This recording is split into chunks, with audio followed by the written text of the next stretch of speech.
En écoutant cette vidéo, tu vas avoir une idée beaucoup plus claire de ce qu'est véritablement la méditation et tu vas pouvoir vraiment progresser beaucoup plus vite dans ta pratique.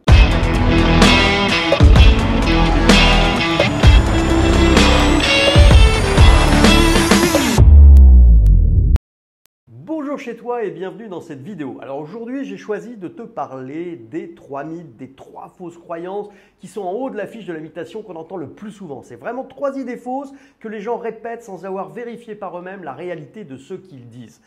Et Dieu sait que sur la méditation, on entend vraiment n'importe quoi. Presque à chaque fois que j'échange avec des personnes sur la méditation, que je parle avec eux, j'entends revenir les mêmes erreurs, les mêmes fausses croyances. C'est toujours la même chose qui se propage depuis des années. Et le pire, c'est que ces bêtises sont même parfois véhiculées par des gens qui méditent depuis longtemps. En fait, qui pensent méditer, c'est plus juste de le dire comme ça. Alors, je ne sais pas ce que tu en penses, mais moi, je trouve ça vachement grave quand même. Parce que ces personnes passent du temps sur leur coussin de méditation et en fait, rien ne se passe vraiment pour elles. Elles perdent leur temps à entretenir une illusion, à faire semblant d'être réveillées. Moi, je trouve ça fou parce que, comme tu le verras, en méditant véritablement, c'est l'inverse qui se passe. En méditant, tu vas défoncer, et je dis bien défoncer, les illusions et tu t'installes tranquillement en fait dans le réel. Donc, c'est carrément l'inverse. En méditant, tu vas t'éveiller à la vraie nature des choses et puis tu vas éliminer les fausses croyances qui limitent en fait tes possibilités. D'ailleurs, on reconnaît vraiment les personnes qui méditent vraiment à leur authenticité, à leurs actions et pas seulement à des paroles qui sont politiquement correctes et qui vont caresser gentiment l'oreille de leurs auditeurs. Lorsque tu médites, tu vas réduire vraiment les écarts qu'il y a entre la pensée, les paroles et les actes. Méditer, c'est révéler vraiment l'authenticité. Tu vois, par exemple, moi, j'ai jamais compris les personnes qui mettent en scène leur soi-disant compréhension de l'univers avec des fanfreluches, avec des tas d'artifices et qui, à côté, ne sont pas accessibles. Ils se sentent au-dessus des autres et font tout pour ne jamais se retrouver avec le public qu'ils pensent enseigner. Enfin, quand je dis que j'ai jamais compris, en fait, c'est un peu faux, c'est un peu ironique parce que je pense avoir trop bien compris justement parce que j'en ai rencontré trop pour ne pas comprendre. Alors, moi, ce que je pense, c'est que quand tu incarnes la voix, tu aimes forcément les gens. Ça me paraît être la base, c'est même une évidence et tu es trop content dans ce cas de pouvoir partager avec passion l'expérience de ta pratique méditative. Ça me paraît évident. D'ailleurs, c'est pour ça que je tourne des vidéos et que j'offre du contenu gratuit. Quand on a la chance vraiment de rencontrer la pratique méditative sur son chemin, ça te bouleverse tellement positivement, ça bouleverse la totalité de ta vie, que tu ne souhaites après qu'une seule chose, c'est transmettre et faire bénéficier aux autres en fait les bienfaits que tu en retires à chaque instant. Ça me paraît évident, tu as envie de partager, c'est un partage avec les autres, ce n'est pas une pratique égoïste pour son petit bonheur et puis rester sur une petite ouverture pour soi. Non, c'est une ouverture sur les autres et sur l'univers, c'est de l'amour dont on parle. On parle vraiment d'amour et de compassion lorsqu'on parle le langage de la méditation, donc on partage. Tiens, justement, puisqu'aujourd'hui on dénonce les mythes, voilà un autre comportement un peu aberrant. Une personne par exemple qui joue au sage en te regardant avec le coin de l'œil comme ça qui frise, en joignant ses mains et en te parlant tout doucement pour te montrer par sa façon d'être qu'il incarne la sagesse supérieure. Je suis sûr que tu en as rencontré. Là aussi, c'est méfiance absolue, c'est du fake. C'est le plus souvent du cinéma, c'est une personne qui fait du cinéma tout simplement parce qu'elle joue un rôle. Car une personne qui a accompli, une personne qui incarne la voie méditative, a le plus souvent une personnalité bien trempée dans le réel. Elle n'est pas faussement effacée, sinon comment voudrais-tu qu'elle marque les esprits pour les faire évoluer? D'ailleurs, si tu es curieux et que tu regardes un peu l'histoire des maîtres qui enseignaient la méditation autrefois, ils étaient tous pratiquement iconoclastes et avaient tous un ego bien trempé, sinon on ne se souviendrait pas d'eux. Mais attention, là aussi il faut faire quand même une différence. Avoir un ego bien trempé, avoir de la personnalité, ça ne signifie pas non plus être que cela. Ça doit être juste un média, ça doit être juste un vecteur pour faire exprimer quelque chose de beaucoup plus grand que soi. La voie méditative. Donc, un être authentique qui incarne la méditation est un ego au service de la voix et pas l'inverse, pas la voix au service de l'ego comme c'est le cas des soi-disant sachants qui font semblant d'être ce qu'ils ne sont pas en te jugeant du coin de l'œil. Alors désolé, mais aujourd'hui on est sur les mythes de la méditation. Alors j'allais pas prendre des pincettes, j'allais pas laisser passer non plus ces faux comportements de sagesse, car si c'est drôle à entendre quand je raconte, ne vous détrompez pas, quand vous les rencontrez vraiment et que vous ne méditez pas depuis longtemps, vous pouvez vous faire abuser par leur jeu de séduction et de pouvoir, et alors à ce moment-là, c'est tout de suite beaucoup moins drôle. D'ailleurs, à ce propos, tu veux savoir pourquoi les jeunes méditants, même intelligents, se font parfois avoir par des gens comme ça? Eh bien, je vais te le dire, tout simplement parce que ces comportements de fausse sagesse font partie de l'idéal qu'on se fait d'une personne qui maîtrise la méditation. On pense à tort qu'il existe des comportements stéréotypés, tu vois, de méditants. C'est d'ailleurs pour cela que ça marche. C'est pour ça qu'il y a ce type de spectateurs pour ce genre de public. Tu vois, il y a toujours des faux prophètes et un public pour les admirer. Mais bon, dans ce cas-là, on est très loin du parler authentique de la méditation. On est très loin de la véritable compassion qui consiste, afin de faire progresser ses élèves, de ne pas toujours leur offrir les réponses que leur ego attend et pas toujours être polissé et de paraître hyper jovial, sympathique et très calme. En réalité, quand tu enseignes véritablement la méditation, eh bien, tu as des élèves en face de toi et tu dois les faire avancer sur le chemin au fur et à mesure et leur expliquer les choses en fonction de ce qu'ils sont capables d'entendre. Voilà. Et ça, c'est encore un autre sujet. Mais en tout cas, on doit avoir sa personnalité et son ego. Et jamais en méditant, on va détruire son ego. On va simplement, en fait, le mettre au service de la pratique méditative, ce qui est très différent. Allez, je ne vais pas comptabiliser ces jeux de comportement, ces masques de sagesse parmi les 3 mythes d'aujourd'hui. Je vais donc te les offrir en bonus. On va maintenant rentrer dans le vif du sujet. On va voir maintenant quelles sont les 3 plus grosses bêtises qu'on entend fréquemment sur la méditation. Allez, c'est parti, je les ai classées par ordre d'apparition. Donc si tu m'écoutes jusqu'au bout, si tu vas à la fin de cette vidéo, tu vas avoir une image beaucoup plus nette, beaucoup plus claire, beaucoup plus réelle de ce qu'est vraiment la méditation et tu pourras même aider les gens qui sont sur ce chemin. Tu vas les emmener avec toi donc sur le chemin de la réalisation. Premier mythe, la méditation, c'est de la relaxation. Alors celui-là, qu'est-ce que j'ai pu l'entendre? La méditation, c'est de la relaxation. Tu médites et puis hop, comme par magie, tu vas te détendre, tous les problèmes vont s'évanouir dans l'infiniment grand. Eh bien, si tu cherches ça, perds pas ton temps à méditer, va plutôt te faire masser ou prends un bain moussant avec des bougies qui sentent bon et écoute de la musique qui imite les bruits de la nature. Ça va être beaucoup plus efficace qu'une véritable séance de méditation. Non, soyons sérieux, une bonne fois pour toutes, la méditation n'est pas faite pour te relaxer. La pratique méditative, c'est une observation de tout ce qui est, y compris de tout ce qui se passe en toi, de ce que tu penses être bien, comme de ce que tu penses d'être mal. Tu n'es pas assis en méditation pour n'éprouver que des choses agréables. Alors je m'explique. Si par exemple tu médites à un moment où tu es super stressé, tu es super énervé, parce que tu vas observer, ce seront les conséquences de cet énervement. Tu vas certainement voir surgir des idées, des sentiments, des souvenirs qui vont se rattacher inconsciemment à cet état. Et crois-moi, c'est vraiment loin d'être relaxant. Ça peut même dans certains cas être franchement désagréable. Alors bien sûr, avec la pratique méditative, comme tu vas passer tout ce qui se présente en toi sans t'y attacher, tu vas t'apercevoir rapidement que ta perception, tout ce que tu éprouves, c'est une illusion. Ça n'a pas de substance propre et donc ça va t'aider à relativiser et à retourner au calme, de retourner dans l'action de méditer. Mais ce n'est pas pour autant que la pratique est relaxante. Car tout au long de ta séance, tu vas subir des allers-retours, ça va être des montagnes russes. Tes états vont fluctuer et tu vas incarner par ce qui se passe en toi l'impermanence, même si parfois tu vas trouver certainement dans ces états de la béatitude et puis du repos. Ce que te propose la méditation, donc c'est vraiment une plongée profonde dans le réel, une plongée profonde en toi, et c'est vraiment cette observation du réel, c'est beaucoup plus profond qu'un simple état artificiel de relaxation lié à des conditions extérieures. Des conditions extérieures, comme par exemple dans le cas des massages, les mains bienveillantes qui vont soulager tes tensions et dans le cas de bains moussants, un liquide chaud et évanescent qui va t'envelopper complètement le corps. Ça donne envie, hein, mais bon, c'est pas incompatible. On peut aimer les bains et les massages et pratiquer tout de même la méditation.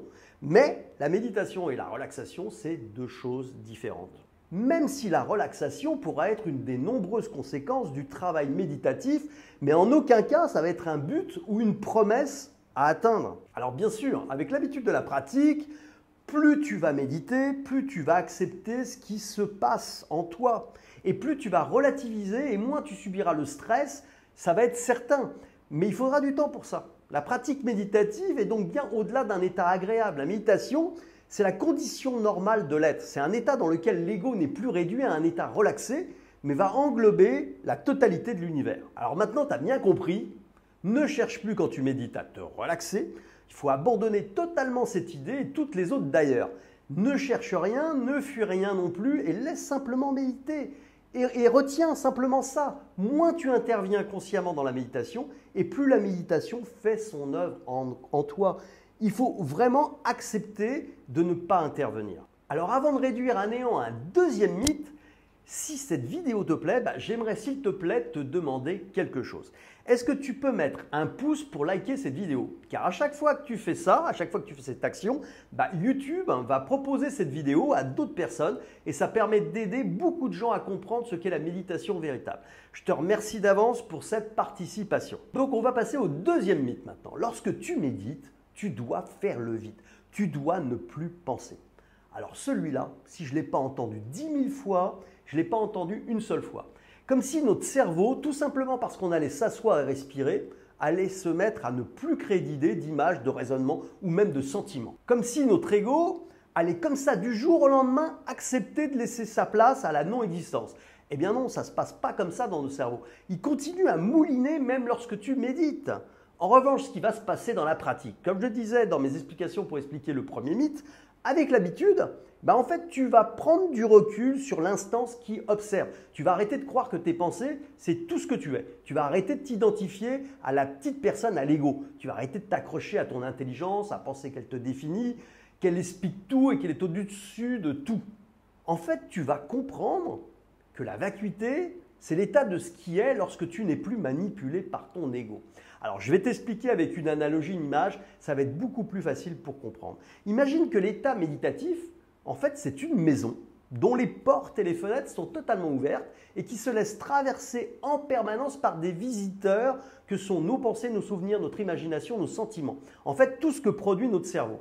Imagine maintenant que tout ne fait que passer dans cette maison et que rien ne stagne. Eh bien, c'est ça la vacuité dans la pratique méditative. Tu vois, c'est laisser passer tout ce qui se produit sans s'y attacher, sans s'identifier à ce qui se passe en soi dans cette maison. Pour résumer, c'est observer tout ce qui se passe dans la maison sans que celui qui se prend pour le propriétaire, c'est-à-dire toi, soit présent pour essayer de s'en approprier. Alors en plus, parfois, avec l'habitude de la pratique, il n'y a plus rien qui traverse la maison. La méditation devient alors totale vacuité. Mais vouloir stagner dans cette vacuité, ce n'est pas non plus la méditation véritable.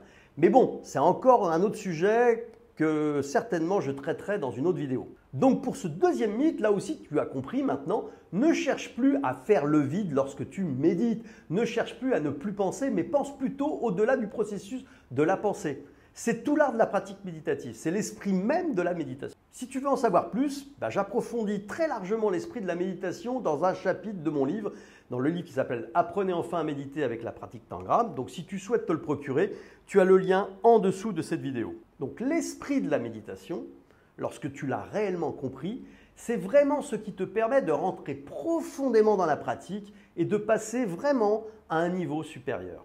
Troisième mythe. Les gens qui méditent n'ont plus de personnalité. Ils sont froids, ils n'expriment plus leurs sentiments. Ah là là, alors celui-là, c'est vraiment l'un de mes préférés. Il est vraiment incroyable. Bien sûr, ceux qui disent ça n'ont jamais médité et n'ont jamais non plus connu ou croisé de véritables méditants sur leur chemin. Ou s'ils en ont croisé, trop enfermés dans leurs croyances, ils sont passés à côté et n'ont certainement rien vu. En fait, ils n'y connaissent strictement rien de la méditation et ils se font en fait une image illusoire de la pratique. Ils se disent en voyant l'image d'une personne en posture immobile, que l'esprit doit être pareil à l'image extérieure. L'immobilisme va les renvoyer à l'image de la mort. Ils se construisent dessus une espèce d'image mentale de déshumanisation. Ces personnes-là se font du cinéma. Ils se font une fausse idée en fait. Ils assimilent la compréhension, la compassion, tout ce qui caractérise la sagesse, en fait, à un manque de vie. Et tu as beau tenter de leur faire comprendre que c'est justement parce que l'ego est moins présent qu'il peut s'ouvrir davantage au bonheur et à la joie, il n'y a malheureusement pas grand-chose à faire. Ils resteront le plus souvent campés sur leur position parce que cette croyance limitante est souvent bien ancrée dans l'histoire de celui qui dit ça. Alors comme en plus, en général, ta réaction face à ce type de discours va être calme et argumentée, parce que tu médites, tu vas renforcer par ton attitude détachée et bienveillante, tu vas renforcer leurs croyances. Ils ne vont pas se dire dans leur tête que tu es sage, ils vont se dire que tu es froid et que tu es sans sentiment. Car pour ces personnes, s'énerver, rentrer dans le conflit, c'est fréquemment pour eux l'expression même de la vie. Alors toutefois, Ça peut arriver de rencontrer des méditants qui sont froids et qui sont distants, ça arrive, hein.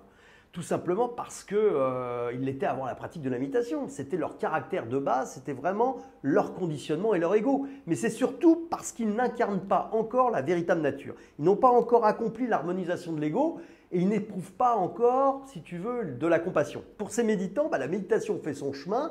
Et l'étape où on ressent véritablement de la compassion, c'est une étape avancée où l'ego a cédé sa place au profit de l'expression de toute autre chose. Mais pour l'instant, ils n'en sont pas encore rendus là et ils conservent par conséquent une attitude ancienne de mise à distance. Mais bon, la méditation sans conteste va apporter de plus en plus de joie de vivre au fur et à mesure du cheminement. C'est un truc évident. La méditation, c'est vraiment un chemin d'amour et de partage et la froideur finit toujours par disparaître si toutefois elle existe au préalable chez la personne qui commence à méditer. J'ai connu plein de mes élèves qui étaient froids, qui avaient du mal à exprimer leur amour, mais pas parce qu'ils n'en avaient pas au fond d'eux-mêmes, c'est tout simplement parce qu'ils n'avaient pas l'habitude de s'exprimer. Et prouver de l'amour et savoir le donner, savoir offrir son amour, savoir le montrer, eh bien c'est tout un travail pour beaucoup de gens parce que c'est souvent considéré pour beaucoup comme une faiblesse. Voilà, maintenant je pense qu'avec l'autopsie de ces 3 mythes, tu vas maintenant y voir un peu plus clair sur la véritable méditation. En résumé, tu sais que méditer, ce n'est pas de la relaxation, que tu n'as pas besoin non plus de faire le vide lorsque tu pratiques et que les véritables méditants sont animés par la joie de vivre et l'amour de leur prochain, qui ne sont pas du tout des coquilles vides où plus rien ne se passe. Je ferai certainement d'autres vidéos sur ces mythes pour plusieurs raisons. Déjà parce que je trouve que c'est assez drôle et puis en plus parce que j'en ai encore beaucoup dans mes fonds de tiroir. Et puis avec l'expérience de la pratique, on rencontre beaucoup de personnes qui se font des fausses idées sur la méditation et qui malheureusement vont les communiquer à d'autres sans savoir véritablement de quoi ils parlent. D'ailleurs, c'est pour ça que j'ai créé l'Académie de méditation Tangram, pour informer correctement des méditants ou des futurs méditants comme toi, et également former des coachs de méditation et m'assurer ainsi la qualité de la transmission. D'ailleurs, si tu es intéressé par la méditation et que tu as envie de te former sérieusement à sa pratique, n'hésite pas à aller sur le blog de l'Académie de méditation, tu tapes sur internet christophe-lorette.fr et tu télécharges ma formation gratuite sur les 7 leçons essentielles pour méditer sans erreur. Je te dis donc à très vite et bon cheminement sur la voie méditative.